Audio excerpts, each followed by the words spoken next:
Welcome to the Gary Abbott Budget Watch Review channel. This is kind of a follow-up. I got my white gloves on. It's a little bit of a follow-up of my video, Budget Watch Collecting, Things I Wish I Knew When I Started. A lot of you liked that video, got a lot of comments. I thought I would do a follow-up to that. Many of you asked about one watch that I mentioned, but I did not show. And I'm going to show it now. I gotta tell you, sometimes making these videos can be difficult. I did this one and I did a great job. And when it came time to show you a couple of watches, it didn't come out. I'm trying it again. One of the big questions I got was about a Tissot watch that I did not show. And I talked about the hands being off. And a number of you said there is a way, pushing the pushers, to line it back up. I took a look. I went out on the web, looked into YouTube, and watched about 3 videos on how to do it. It's different, a little different for each type of watch. And so I kind of got it. I understood what it was doing. But what I want to show you, and let's do this. Here is the Tissot watch. This is my Tissot watch. Let me just make sure it's clear here. It's a beautiful watch. It's a Tissot XL chronograph, and it's a big size. I'll put it on my wrist after. But can you see the hand lineup issue?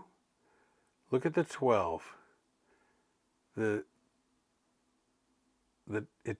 It's not on the 12. Look at the 30. It's not straight up and down. It's a little over. Look at the 10. Wow. Just look at that. It's off. So the pushing, the alignment mechanism for me to do with the pushers moves it a whole second. Doesn't move it like a half second or a partial second. So guess what? I couldn't line up, the chronograph hand. Let's just go. I'm going to put that on. And you can see when it goes around, it clearly doesn't line up to the seconds.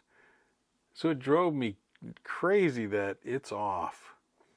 So Tissot, if you're watching, and there is a way to fix this, let me know. But this has really bugged me being off. And you know what? Now that I have some experience looking at watches, when I get a chronograph, I'm not buying it out of the case if the dials are not lined up. Just won't do it. Don't buy it if the dials are not lined up. It's good advice, but I really appreciate everybody watching that video where I showed different bezel sizes compared to the dial size. Here are some of my other favorite watches that you can get. And it is interesting, the difference in these watches. They're all pretty good. What I'm going to do is I'm going to take out another case and we're going to plug it in here just to have you look at some additional watches and what they look like. So again, this is part of really kind of answering any questions that you had. Now I did have, so another question I had that I got a lot of is whether this, and whether I say it correctly or not, Ostern, this automatic that was like 25 bucks, whether it was still working. And one way to show that it's still working, let me wind it up as I take it out of the box here. And there she is. She runs fine. I do like this green. And it really is green when you look at it. Great watch. I've had a lot asked about for me to review this Lubin with the curved dial. It really is. It's a nice looking watch. And you can see this baby as an automatic. It is going. I just touched it and then taken it out of the box. I do wear this on occasion. It's I like the bracelet. The bracelet is not jangly. It's pretty heavy. And it's got the day of the week and the date. Of course, both things that I like. Oh, let's take a look at this one. It's a nice looking watch. If you'd like to see a review on this one, let me know in the comments.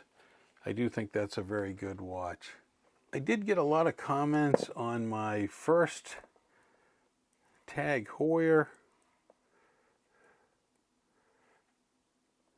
And a lot of people corrected me on that video that I may have gotten it a little later than I said. It is definitely like a 36. I wore it an awful lot when I first got it. I got the light back on. Here we go. Sorry for the interruption, but I did a good review on the Tag Heuer. These were really, a lot of people bought these and they were really good back in the day in the early 2000s or so. I stepped up a little bit. After that, I got this Link. It's a caliber. It's got the date window at the 6 o'clock. It's in brown. You can see that I wore it a lot. If you look at the outside of the case, I wore it an awful lot. This one with an automatic movement, showing it through the back of the case. If I can kind of show you a little bit. It's probably my most expensive watch of the bunch. I don't even remember what year I got this in, but I wanted to upgrade, but I wore the heck out of this thing.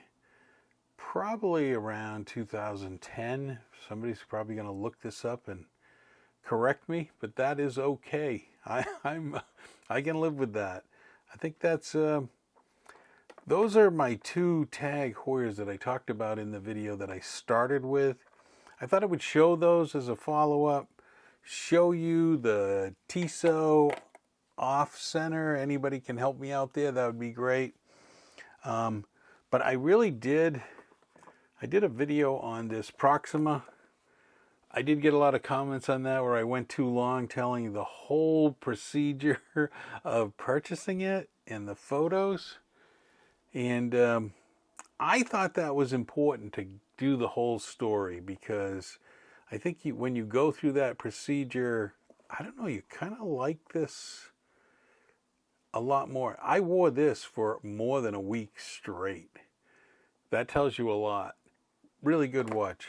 I know I'm kind of showing you the same things, but I just want to say thank you for everybody who subscribed when I put that other video out. I'm going to put out more. Can't help it that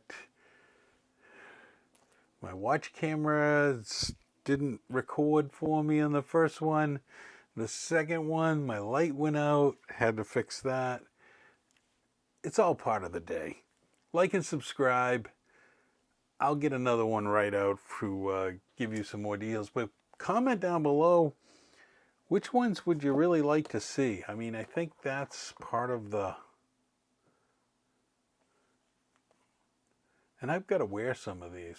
I got to wear some of these. There's no doubt they're pretty good. I'm rambling. See you on the next one.